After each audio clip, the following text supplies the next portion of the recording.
he would do a lot of foul shit. Like behind the scenes, he would do some foul shit, like hating on, like doing things with people I'd done business with that he done business with. He would say shit that I was like, he said that to you? Right. I was like, yeah, it's all right. You know what I'm saying? Like, you know, and niggas don't know what they like till they see somebody with it. So they want the girls after you're done with them and shit. Yeah. Leftovers. Yeah. You take your leftovers. A lot of niggas have more leftovers. Because Diddy is so hated by 50 Cent that apparently a decade ago, 50 Cent just started gathering information on Diddy. As much as he could find.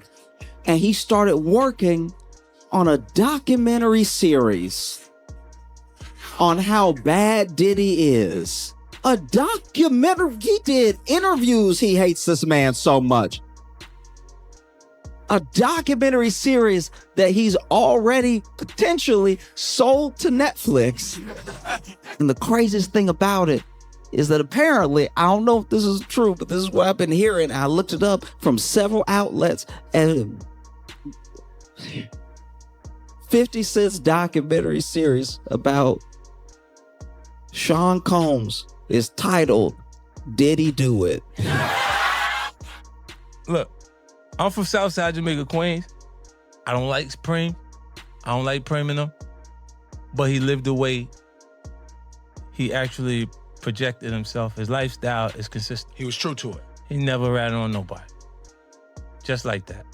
You see the elevator? You saw the elevator. Oh, yeah. Oh, but I think Dre might got me with a little bit. He might got me with a little bit. Because he did move to the side. Like when she spit. Yeah. He did move to the side. Like, he just slipping and dodging all kind of little blows there. But, you know, he did the right thing. Yeah, I agree. Absolutely. You know, Would you have done the same thing?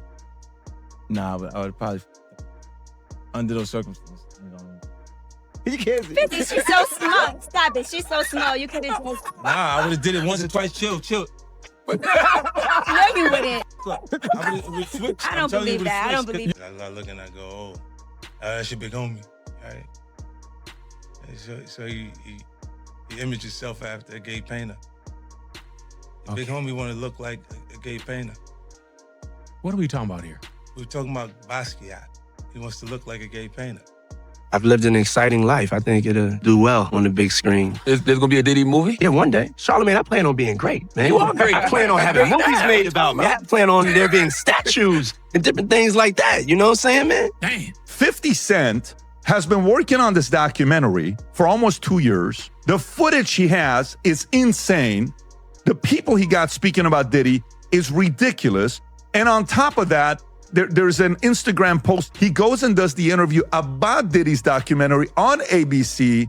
And they say the reason why he did it on ABC is because ABC news station is one of only few stations they're allowed to watch in prison.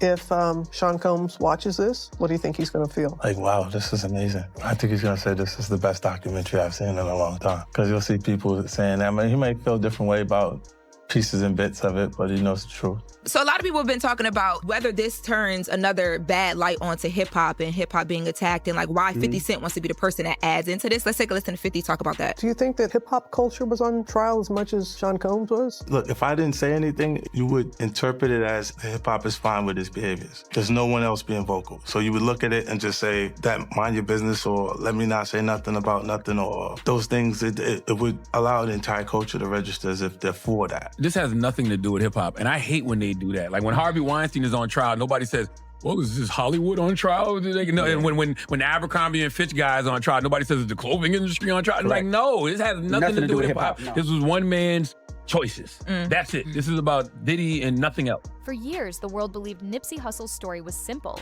A talented artist, a community leader, a tragic ending caused by one reckless act. But what if that was only the surface? Because long after Nip's passing, one name keeps resurfacing in conversations that don't seem connected at first. Lauren London, not as an accusation, not as a confirmed link, but as a pattern people can't stop noticing. Industry insiders, internet detectives, former associates, they all keep circling back to the same uncomfortable question. Was Nipsey's inner circle exactly what it appeared to be? And once you start pulling at that thread, the story becomes far more complicated than anyone expected. Long before Lauren London became known as Nipsey Hussle's longtime partner, she was already navigating the entertainment industry quietly, not as a headline name, not as a breakout star, but as someone positioned close enough to powerful spaces to be noticed. According to Jaguar Wright, Lauren didn't just stumble into those circles. She claims Lauren was connected through Omar Edwards, a keyboard player who worked with major artists before eventually moving into Jay-Z's orbit. Jaguar has said that Lauren and Omar were once romantically involved, and through him, Lauren gained early exposure to high-level industry rooms. Then came American Idol. That appearance didn't make Lauren a household name, but it put her in proximity to people who could open doors. And that's where things shifted, because shortly after, Omar was out of the picture, and Lauren's trajectory took a sharp turn. But that wasn't the end of how her name started appearing in conversations. Jaguar Wright has been repeating the same claim for years, and no matter how controversial it sounds, it refuses to disappear. She believes Lauren London was placed into Nipsey Hussle's life intentionally, not randomly, in a way that mirrored Faith Evans' connection to Biggie. The theory isn't about romance, it's about access. In the music industry, proximity is power, and Jaguar argues that struggling or rising artists are often introduced to people who seem supportive on the surface, but also serve another purpose behind the scenes. She points to a familiar pattern. A woman enters an artist's life. The artist's career stabilizes or grows. Then suddenly, that artist is gone, and the woman is financially secure for life. It's a disturbing idea. And again, it's not proven. But the reason it keeps resurfacing is because people claim they've seen it play out before. And when Nipsey's name entered that discussion, it made people deeply uncomfortable. Because once Nip stepped into that space, the stakes changed fast. One detail fans can't stop debating is surprisingly simple. Lauren and Nipsey were together for over 5 years. They shared a child. They built a public image of loyalty and love. But they never married. Whack 100 has openly questioned why that never happened. Not as judgment, but curiosity, especially in an industry where marriage is often used to solidify legacy, protection, and control. Some say Nip simply didn't believe in marriage. Others argue he was focused on business and timing, but critics believe there was hesitation on one side, or awareness on the other. Because in situations like this, people start asking whether public devotion always matches private certainty. And those questions don't exist in isolation, because Lauren's name doesn't stop there. As conversations around Diddy intensified online, new allegations began surfacing from former associates and insiders. Cassie, Diddy's former partner, has openly admitted in the past that she helped organize private industry gatherings. Not concerts, not award shows, but closed-door events where influence, loyalty, and favors allegedly mattered more than talent.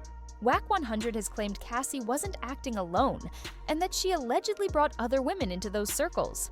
Models, celebrities, industry friends. Lauren London's name appeared in those conversations.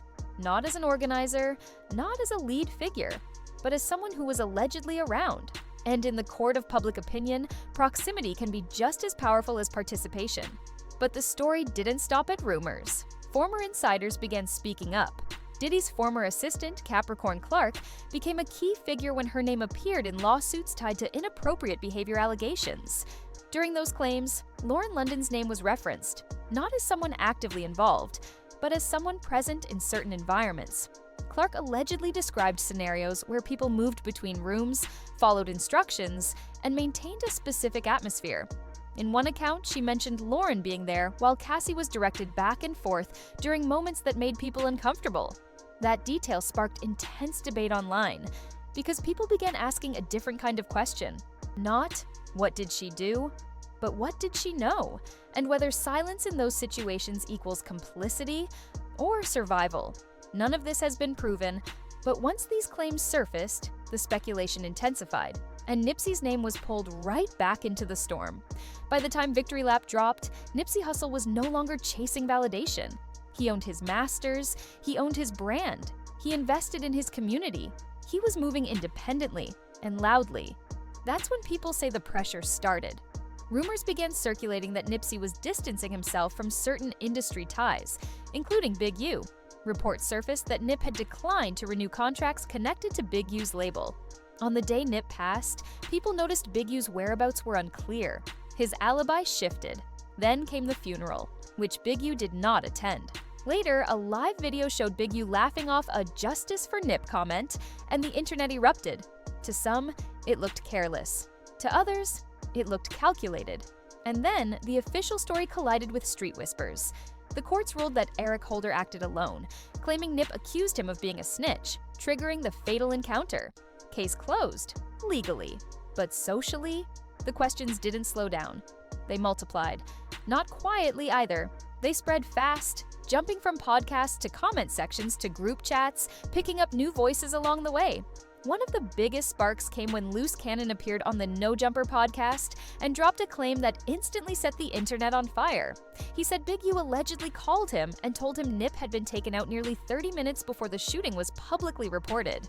That detail alone was enough to stop people in their tracks. The clip didn't just circulate. It exploded.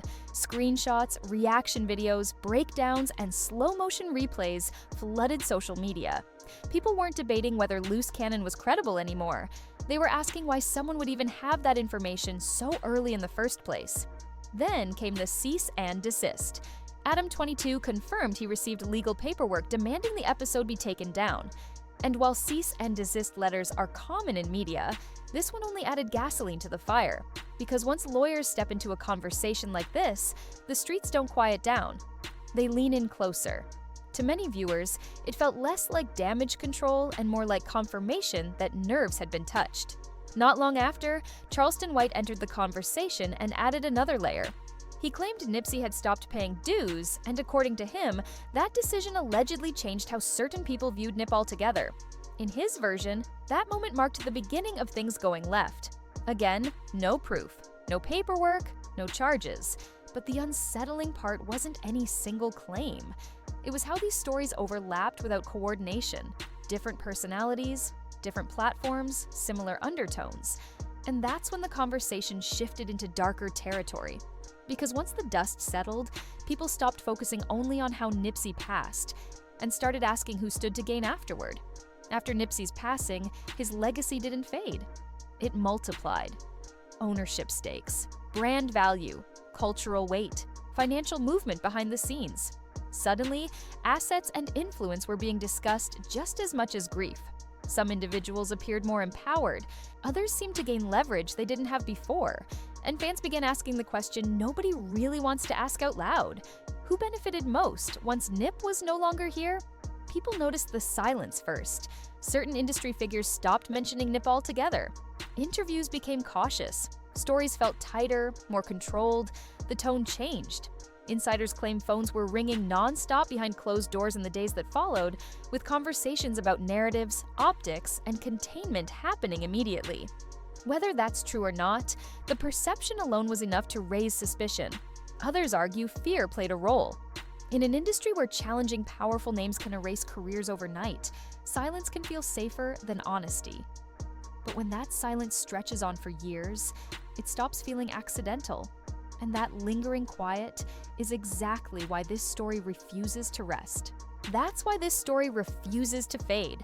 Nothing in this story has been legally proven. No charges, no confirmations, no official links. But what keeps the conversation alive is how many voices, from different corners, keep hinting at the same themes: power, control, proximity, silence. And Lauren London's name continues to appear, not as a villain, but as a question mark. Was it coincidence? Or was she closer to the center of the storm than the public realizes? That's for you to decide. So now we ask you, do you think these claims are reaching too far? Or do you believe there's more to Nipsey's story than we've been told?